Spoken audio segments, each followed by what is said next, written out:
you know, the administration. Shola Afolayan. Okay. Okay. Thank you for the honor to speak on what we have done so far in terms of addressing the issues of eradicating extreme poverty in Nigeria. And the conversation started when, you know, the current administration came in. So beyond the campaign trail promises, the largest social investment program was set in place, and it was situated within the office of the Vice President. And a lot of household-targeted approaches were made around the homegrown school feeding. You have the Empower, you have the JEEP program. But in spite of this, we still hear that Nigeria is the poverty capital of the world, and it's quite a shame actually when you hear that. But then we began to investigate. So what kind of objective process was this actually based on? So we worked with those people that were called the World Data Lab that published the information, and we began to see how were this information arrived at. And of course, the National Bureau of Statistics has the official data. They conduct very robust data around poverty. So what we did within the presidency was to partner with them, you know, of course, through NASCO. NASCO is the National Social Safety Net Coordinating Office. But of course, before we started, because it was late 2019, after implementing the NCIP work for about 4 years, so we began to look at how can we address it in a more targeted way in terms of poverty, you know. And then, so we approached the MBS. We attempted to start the conduct of that in 2020, and then the pandemic started. But I must say that this Thursday, in a couple of days' time, the president will be launching the report. I haven't gone to the field to visit 109 senatorial districts across the Federation, capturing real-time, on-time data and the experiences of the people, how they perceive poverty in all of its forms. So that has been the process, and you know that originated from the president being sincere to understand the dynamics of poverty, the intensity of how people, you know, face it, and to create an enabling environment and policy directions to make sure that these are addressed. All right, then I'll be back to you. Also, now I have Mr. B. Fafumi. Mr. Fafumi is a director. He's the director, Information and Communications Technology, Technical Department in the National Bureau of Statistics. Mr. B. Fafumi. A fine morning to you. Good morning. Thank you for having me here. Indeed, indeed. My name is Yori Folarin. Welcome to the program. Now, thank you. We started talking about this, but MPI, Multi-Dimensional Poverty Index, is a way of measuring poverty because people think of poverty and you think of a lack of money. However, apparently, it can be more than that. In fact, it is more than that, and that is probably, you know, what, you know, this MPI study is all about. Could you talk to me a bit about the dimensions of poverty, as you know, shown in the name multi-dimensional poverty measure or index? Thank you very much. As the name implies, multi-dimensional poverty index covers different dimensions of poverty. You know, what we are used to know is monetary measure of poverty, which deals with maybe expenditure and consumption pattern of a household or individual. But multi-dimensional poverty index covers several dimensions of poverty because it looks in depth into the dimension of poverty through which an individual or household is passing through. Take, for example, we have dimension on health, we have dimension on education, we have dimension on living standard, and the fourth one is work and shock. So these are 4 dimensions that multi-dimension poverty index covers. And unlike the monetary aspect of poverty measurement, so multi-dimension poverty index looks at how an individual or household is deprived in any of these dimensions. So for example, we are looking at nutrition, child mortality, access to school attendance, and sanitation, for example. So these are some of the indicators that is attached to the dimension. So an household is now examined to see how they are disadvantaged in some of these dimensions. So if you are disadvantaged in some of these dimensions, then we regard such household or individual to be deprived, and that is what we call multi-dimension poverty. That is poor in more than one dimension. Let me stay with you for a moment. And so, because this is a statistical concept, I would be guessing, it's an exercise, a survey, and first of all, when was the last one done in Nigeria, this multi-dimensional poverty index? When was it brought up, and how is it expressed? How is it expressed, the result of it? Is it do you say a country has an index of 100 and it means something, an index of 50, or that's not the way it is measured? Okay, it was, just to answer your question, it was last conducted in 2018. Okay. This is the second one in 2021. Okay. And the difference between this one and the 2018 is that more dimension is added to 2021. Okay, more dimensions have been added since 2021, and you've been working on this in the National Bureau of Statistics for the past 2 years, right? Yep. And the last one was back in 2018.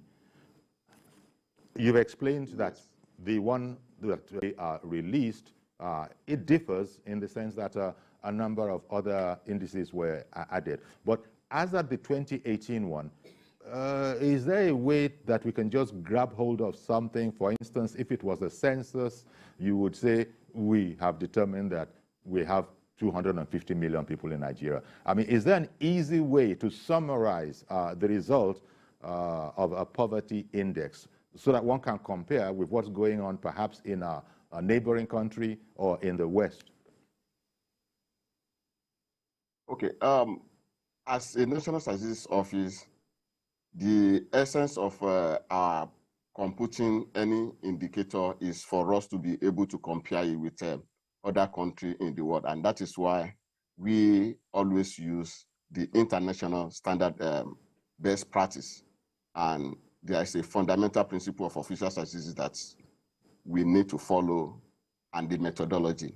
So from the last computation, the MPI stood at 0.257. And we also know that in measuring poverty, that's what we call the incidence of poverty and intensity of poverty. So, and again, number of people that are poor when you are computing indicators on the poverty. So, sorry, I beg your pardon, Mr. Fafumi. I just want to get understanding on what you've just told us. You said this 2018 exercise, you know, it had a poverty index, a multidimensional poverty index of 0.257. I don't know what. No. Go ahead, please. What I mean is that this one, the 2021, is 0.257. Oh, the 2021 exercise has thrown up the figure 0.257. Exactly. Okay. Do you happen to have at hand the figure for the 2018 exercise?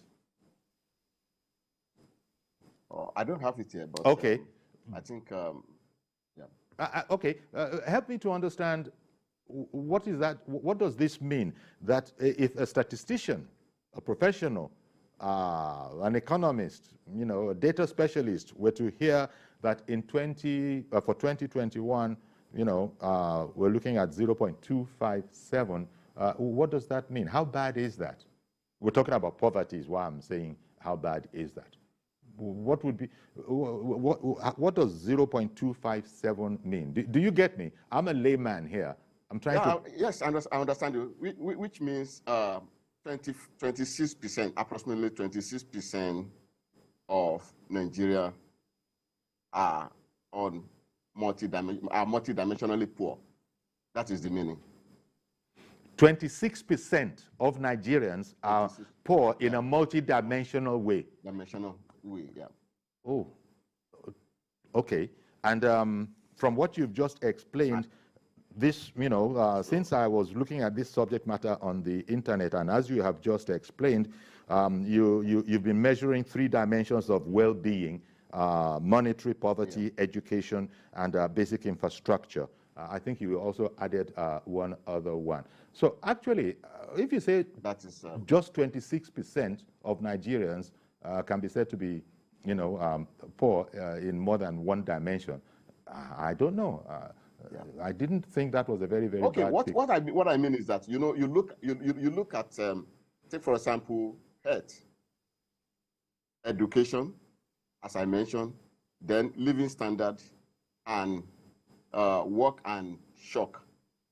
So if a particular household or individual is poor in health and also poor in education, so you can see that that person is poor in 2 dimensions when you are looking at the 4, and you can refer that person to be multidimensionally poor.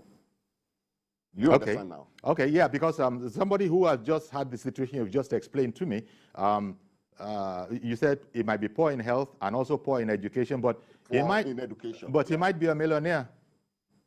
This individual could be a millionaire. But he's still poor. No education. But he's still poor. Yeah. No, yeah. Yeah. He might be a millionaire. He might not have a school certificate to his name, but you get exactly. my trying to understand it. He might still have $5 million in the bank. I mean, sorry, he might have 5 million naira. You can't call that kind of a man poor ordinarily, monetarily, but you're explaining that it goes beyond that. It's not just monetary. Monetary is not the only way to describe poverty. You said that there are other aspects to it, and you've helped us understand it. Okay, I'll come back to you, Mr. Fafumi. I got to go back to Shola Afolayan. I certainly didn't forget you, and I hope you didn't begin to feel like that. But I just wanted to get where we were on this. Now, we are hearing now that the result of all of this study and this exercise are about to be released, right? I wanted to ask you, how did you go about, how was the data collected? What was the sample size? Did you go all over the country, as I would expect? Tell us about how the info, the data, was gathered, please. Okay, thank you very much. I must quickly cycle back to some of the conversations that you and Dr. B had. Firstly, I must emphasize a few or highlight a few things. The MPI is both a measurement tool and also a policy tool. And aside that, just like you know and you have said quite well, the results will be published in a couple of days' time. So the result that you have been engaged on is not exactly what the results are. But we can say, just exactly as Dr. B has mentioned, that we have people that have been deprived, and we have been able to capture the intensity of the deprivation across health, education, living standards. Living standard includes access to water, infrastructure, energy, and also works and shocks, and security, because we've now included when people are, impacted by all of the security issues in Nigeria, if you don't have a stable environment, it does impact, of course, business situation and business activities. So we've captured all of those. So one, the MPI is not just a measurement tool, but it's also a policy tool. And I could have an extensive conversation on the policy usability of the MPI itself. Aside that, we cannot exactly compare the 2018 MPI with the 2021-2022 MPI that we have already. And in fact, if we were to even conduct another one today, because things have changed significantly, we have the new poll, we have the urban poll that happened between the 2018 when the MPI was conducted, and it was conducted as an addition on the human capital report. It wasn't a standalone that we have now, where we went to 109 senatorial district. We have the same set of figures, dimensions, and also indicators that we will now use going forward to track, the escape from poverty or people being, going deeper into poverty. I just needed to quickly flag that out. We can go on and want to talk about, what is the headline figures, how many million Nigerians are in poverty, what is the percentage ratio, on how that was arrived at. But, the technicalities can be discussed. But in terms of asking me what is the sample size, I bet you that's a question that you would ask the Statistician General. That's, I would say, not within my space to answer. Okay, let me stay with you. It was conducted in the 109 senatorial districts. Okay, let me stay with you. Thank you for that last bit. That related to a part of my question, which is the sample size and methodology that we just want to know about. I, accept when you say that. Look, we got a statistician. He can tell us a bit more about that in a professional sense. But you did say that among other things that you can use, the MPI for is the matter of, is the policy. It can also be a policy study, and when it comes out, it can be a policy indicator.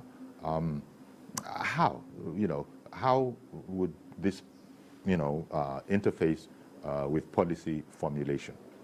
In what way does it aid policy formulation? Yeah, thank you for that question. So in terms of policy direction and formulation, what we have done after the MPI survey was concluded in February, we anticipated that before the results is released, because a lot of robustness trials was conducted on it, then we need to prepare for the use case of it. So we have what we have deployed that is called the data demand and use strategy. Within the data demand and use strategy is the policy information. So we have the national poverty map around, making sure that the statistical data is accessible to a wide stakeholders where people can interact. We have an interactive dashboard that addresses that. Beyond that, also people that are statistically oriented can go to the MBS, because we have the Poverty Policy Action Lab, that you have the dashboard that is situated in there, and also information that will be updated therein. Now, the next phase that we have done is capacity building within the state. So we have statistician generals and people that are within the Commission of Planning within state that have been trained towards in the understanding the calculation of the MPI. I must say that the MPI was developed by the methodology itself was developed by the UNDP in partnership with the University of Oxford, and specifically by the Oxford Poverty Human Initiative Department within the university. And so it has a lot of rigorosity. The methodology is called the Accurate Foster methodology. You can check that out. And it's been implemented in 100 countries in the world, and is the method that is used to track the SDG1. Now, mentioning SDG1, what we have done is how can we make sure that in all of the activities that are being implemented to address extreme poverty in all of its forms, what are the policy directions that we need to do? What are the activities? How can we use data that is evidence-based to design projects? So if we have deprivations, as you would see the results released on Thursday, if the deprivations are high in health, is high in education, how can we make sure that, one, the budget allocations are directed, to address those? And I'm happy to report, the Honorable Minister of Finance, the Honorable Minister of State, Budget and Planning had been very much involved in this process, and the Minister of State, Budget and Planning, Prince Clem Agba, had made sure that in the development of the 2023 budget, you see in the 5 priority areas, they have the highest funding within the 2023 proposed budget. You have health, you have education, you have security, and also you have social protection work that will be expanded. So that's the use case of it in terms of the policy. So policy in terms of designing targeted projects that addresses what data are found. The other one is to make sure that in terms of the budget allocation of resources, we make sure that it's targeted at addressing those. I must mention at some point in 2019, after the United Nations General Assembly event, the Honorable Minister of Humanitarian had invited the OFI, the Oxford team, the technical guys, to Nigeria. And we had sought to understand not just at national but at sub-national level. And which state did we go to? We went to Kaduna State, and the governor, Governor El-Rufai, welcomed the team, and he was keen to know. So if I were to, in terms of budget process, what is the situation in southern Kaduna versus northern Kaduna? Are they more deprived in health, in education, in one of the areas, in the regions more than the other? So that can be used to inform the budget direction. Okay. So the policy in terms of that helps us to be aligned to the global target of the SDG. It helps in the design of a targeted project. Okay. And I must mention one last thing. We have the National Social Register, which is embedded within the NASCO, the Social Safety Coordinating Office. The National Social Register, you see how it quickly came to fore when we had the pandemic. And also beyond that, we are also making sure that the people that have been captured within the API that we have identified as multidimensionally poor are embedded within the National Social Register. So we have the National Social Register. During the pandemic, we noticed the new poor and the urban poor. So then the Rapid Response Register was created. Now we have the MPI data that has shown us how people are even intensely poor, or how they are poor, the kind of poverty that they face. And so the merging and alignment of the MPI results and also the NSR is ongoing at the moment. So those are just a few of the conversation we've had. And of course, we look at the behavioral architecture of the citizens themselves. How is it that when government and international development partners roll out projects that are quite beneficiary to everyone, there is lack of uptake or disbelief or mistrust? Of course, we can talk about the social contract. Okay, I got to come in because I thought you were going to end when you said, I must also mention, and then you continued, and I saw that you're so in your subject matter that this could go on for quite a bit. Thank you very much. Absolutely. Indeed, and coming back to Dr. B. Fafumi. Sorry, Dr. Fafumi, for referring to you as Mr. earlier until Shola referred to you as Doctor. It is what I was given. But Dr. Fafumi, it is thought that this is a delicate kind of study.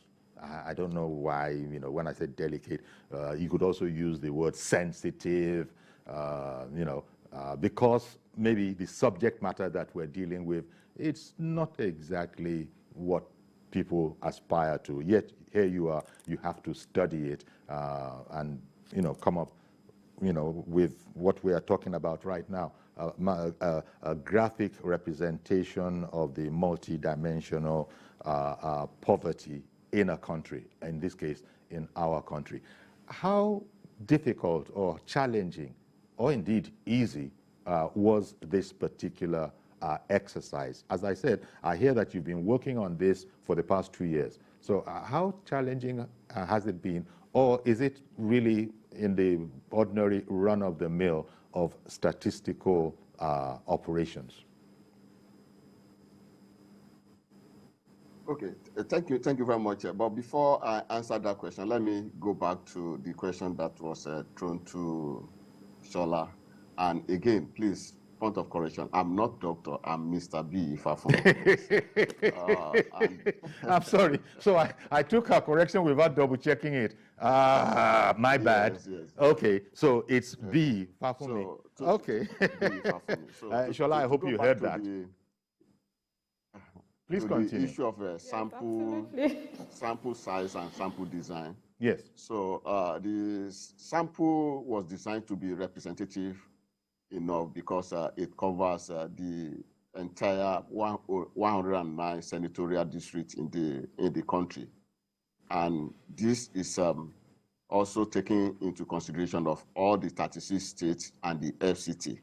So in each of these senatorial districts, 34 enumeration areas were selected per senatorial district, giving a total of 3,774 enumeration areas. And again, the sample design was in 2 stages because after do the selection at the senatorial level and the EA level, then 15 households were selected in each of the EA, making a total of 1,530 households per state. And that will give us a total of 56,610 households nationwide.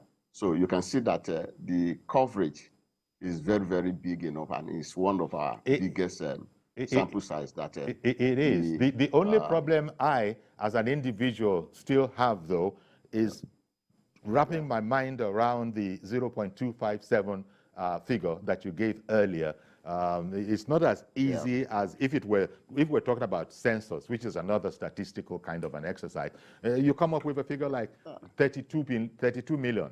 344 million. So it's clear what that means. But I think you gave me the understanding that a figure of 0.257, for example, as the MPI for the country, I don't know how it lasts.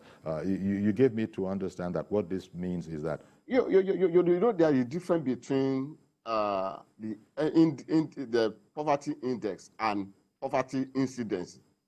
So the poverty index is 62.9%. The poverty index is 62.9. 62.9, almost 63. 9. Almost 63. Almost 63. So, that would be the MPI for Nigeria. I'm trying to understand this. The incidence of poverty. So that's the incidence of poverty, which means 62%. You understand? 62.9 or 63%. So now going back to does that mean sorry sir, does that mean that 63% of us are multidimensionally poor? No, what we mean is that if you want to now know the number of people in Nigeria that are poor, that would be 129.47 million Nigerians that are multidimensionally poor. Which makes up a percentage of how many of us? What is that percentage? Yeah. So that's now 20. That is 62.9%. Okay. Because Nigerian population is around 200 and something million. Yes. Yeah. Okay. So you understand now? Well, you know, I'm sure by the time this is released, I'll understand it even more because it'll be presented and there'll be papers and one will be able to understand it a bit even more.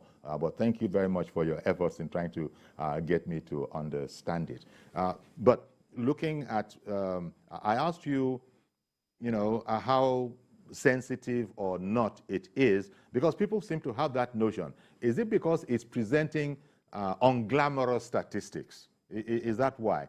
That nobody wants to be among, you know, the statistics that are thought to be unglamorous? Well, you know, statistics is a fact.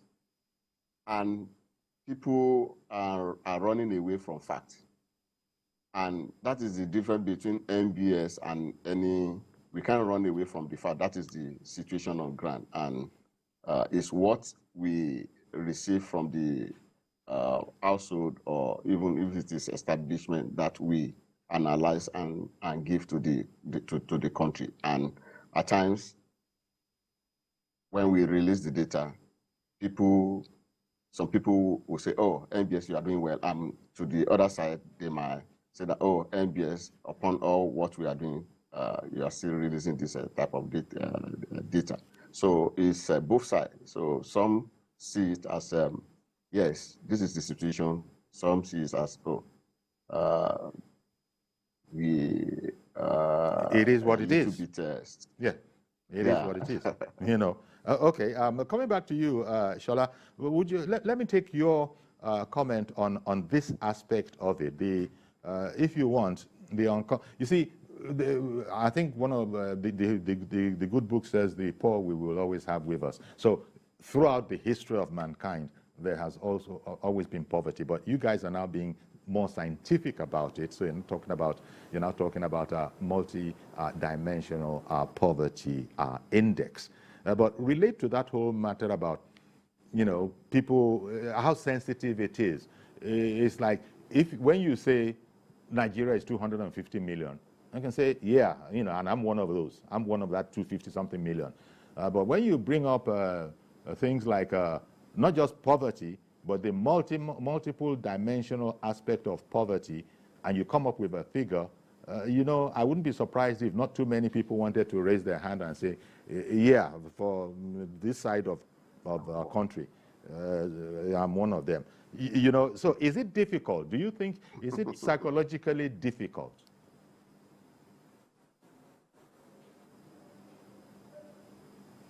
I was. Okay, thank you for that. So interestingly, not just the data that we captured, we also had interviews that were conducted on the field, and people were not shy to talk about the way they are deprived.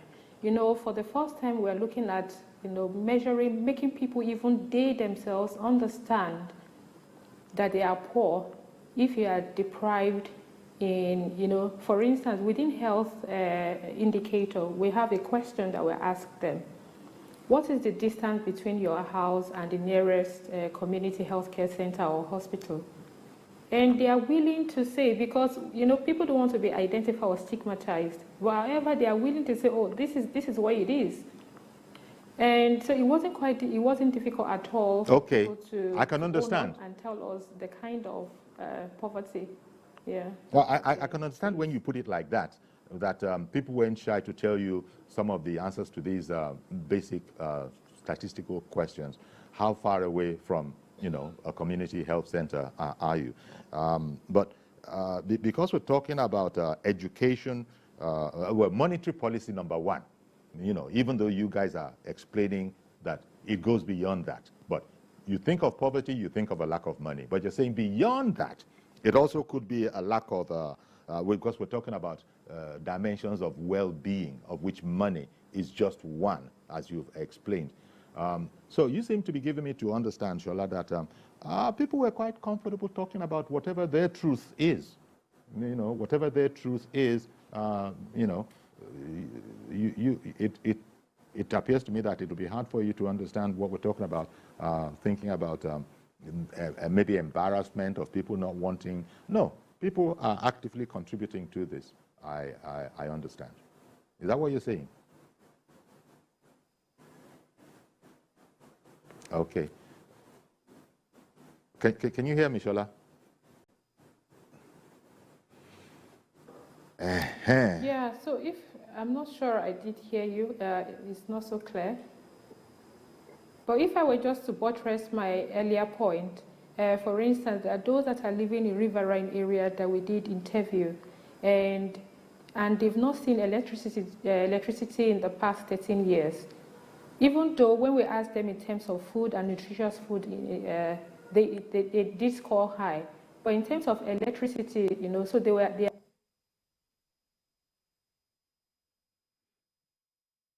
MBS is very good at what they do. in terms of being able to elicit the kind of information, to get the kind of information, and making people comfortable in sharing actual data with us. So it was they asking, in the daily lives and how they do their business, how they, live in their livelihoods and stuff. So they were able to take us through that process, and then were able to capture in a scientific, statistical manner. Sure, sure. Coming back to, Mr. B. Fafumi, coming back to you, B.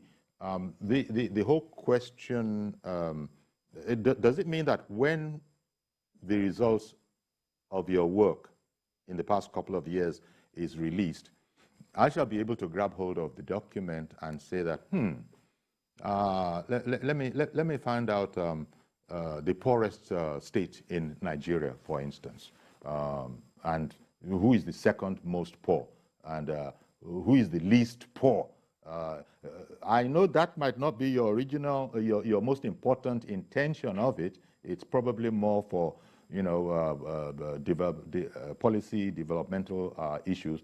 But indeed, will that document provide that kind of information so that we could see that, well, on what World Bank and UNDP and all these people and the statisticians are calling MPI, Multi-Dimensional Poverty Index, I can now see that state X is actually, going by these parameters, the poorest state in the country.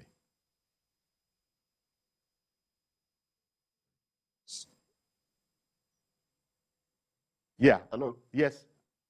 I'm please, done. I didn't hear you clearly, please. When this information is released, when this study, when this survey is released, will I be able to grab hold of that document and see from it what is the poorest state in the country in terms of, the academic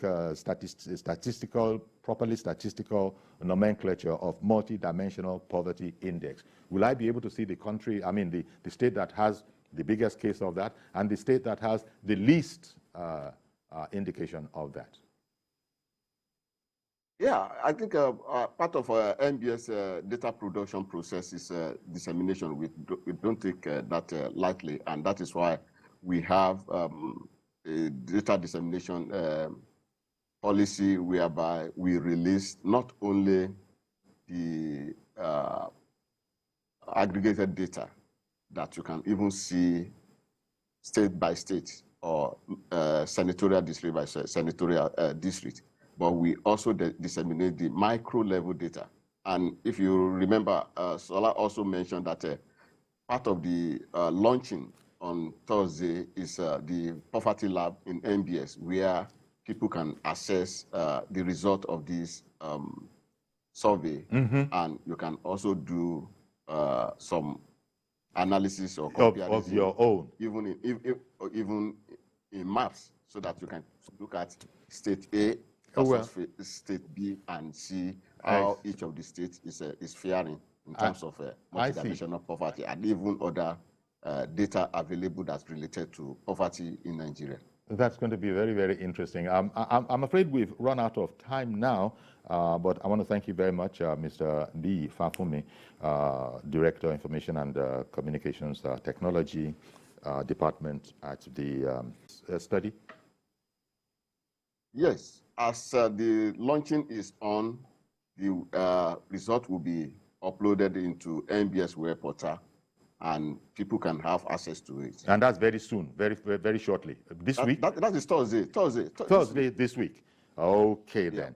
All right. So thank you very much for making the time for us, Mr. Fafumi.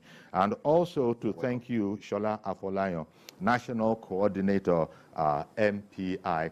Thank you very much for your insight. And if you want elucidation as well, at least getting us to understand, especially you spoke on the policy development aspect of this kind of an exercise. Thank you very much, Shola. Thank you. Okay, so that's our program today. Indeed, that's our program today. Please join us tomorrow for a fresh edition. I am Yori Folarin. Bye-bye for now.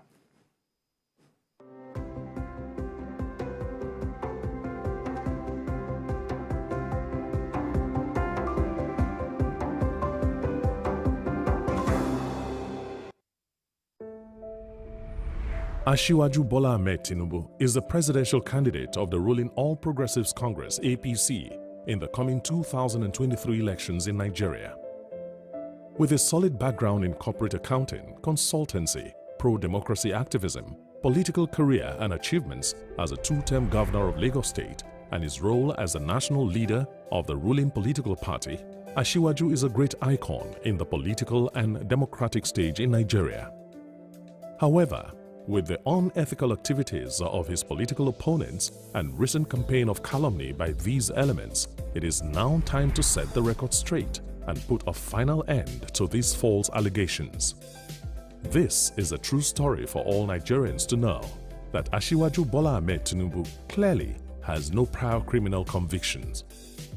The documents released by the Northern District of Illinois headquarters in Chicago on a narcotic trafficking and money laundering in an early 1990s case in Chicago, USA, did not indict Asiwaju.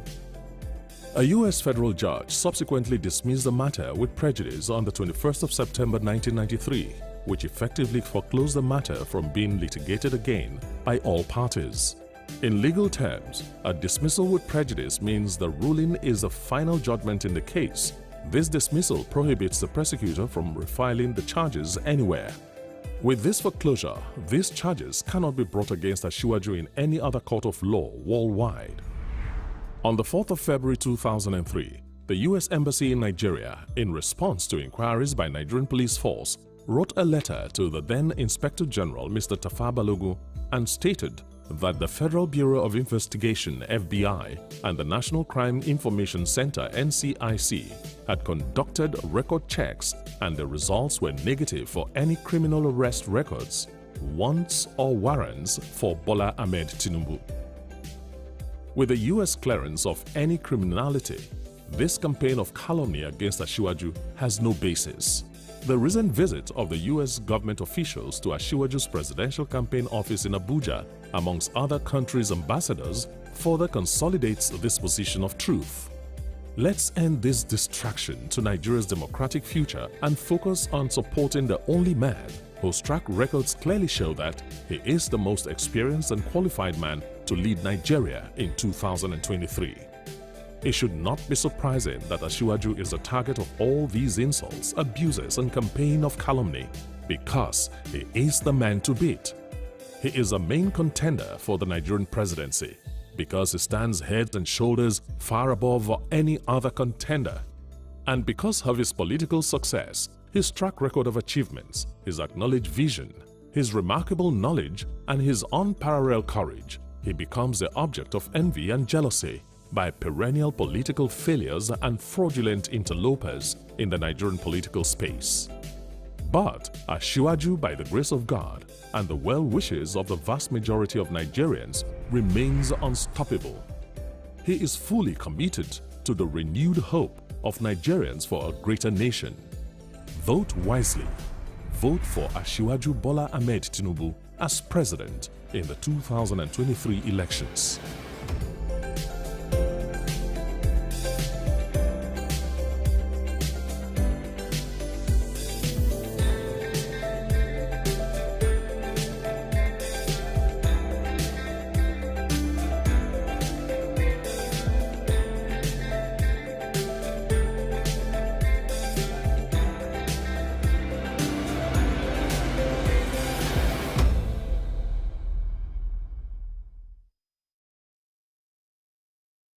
Never miss a moment. Instant breaking news from all over the globe.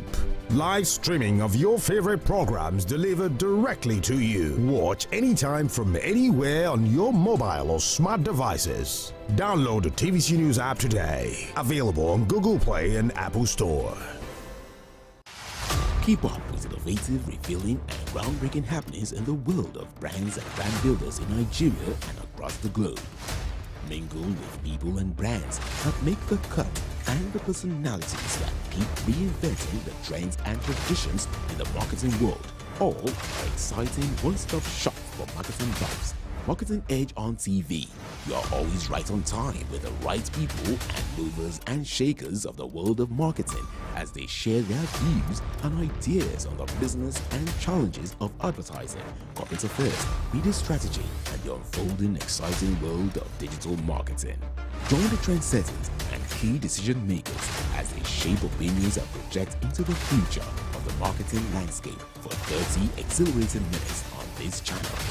Stay ahead, be thrilled to beat, be marketing savvy with Marketing Edge on TV.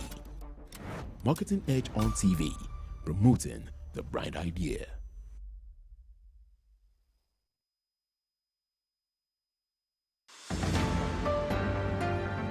Join me, Precious Amayo, as I bring you news from the epicenter, where it happens and when it happens, staying on top of every breaking story, minute by minute, right at the hour when the city gets busy and just before it sleeps. We're live from every angle with objective insight and analysis. TVC News, first with breaking news.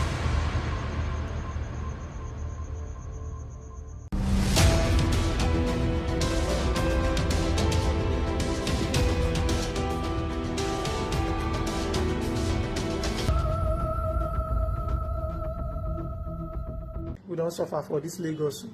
See the hotel where I lodge for Island. This was alleged to have happened in Lagos sometime in July this year. Just reach here now, see what I dictate to you. You're putting camera in our rooms. Yes. You're putting camera in our rooms, right? Yes. And this is another incident, but this time in Ogun State. This is a room in the hotel we are sleeping at Aikwe. We just found out that there's a camera installed in every room. These were the 4 we removed from other rooms. Look at them. Now I'm going to remove the camera. Look at the camera. Can you see clearly? This is the camera. I'm dragging it out now. This has recorded my mother's nakedness, my uncle's nakedness. Because immediately they finish bathing, they come out from the bathroom naked. These incidents and other ones that may not have gone viral has brought to the fore how dubious, unethical, and careless some hotel management can be. Now, whether the management of such hotels are aware or whether it is the handiwork of their staff is another question begging for answers. When a guest checks into a hotel, they naturally trust the operators not just for their safety, but also their privacy and dignity. This discovery is not good for the nation's hospitality and tourism sector. As of 2021, the hospitality and tourism sector in Lagos State had over 7,000 of such establishments, that is, hotels, eateries, restaurants, clubs, lounges, and bars. And the ministry says this kind of infringement will not be condoned, as any hotel found culpable will face the risk of having his or her license revoked and other sanctions. According to the authority, they carry out quarterly on-the-spot assessment in hotels in Lagos State. For the police command, action can only be taken against such infractions only when such a case is reported. People don't actually come forward to report, I don't know, for reasons best known to them. Hotels can have cameras within their premises, along the corridors, maybe in their store, kitchen and all that, but not in rooms that guests are to stay, because doing that would amount to an invasion of the privacy of the guest. Kennedy Osunwa, a Lagos-based lawyer, says it's time Nigerians knew their rights and get their lawyers involved if they become victims of this invasion of privacy by any hotel. It is an infraction of the citizen's right, or of the lodger's right, in the sense that Section 37 of 1999 Constitution, as amended, guarantees the privacy of citizens, their homes, their correspondences, their telephone conversations and telegraphic conversations. So this, a person that has gone into a hotel, either for a business or for a rest, as out of that particular time, it qualifies as his home. Therefore, any man or woman or the management of the hotel that goes to install any photographic device in order to monitor their movements or take their picture or whatever, for whatever purpose, without their consent, without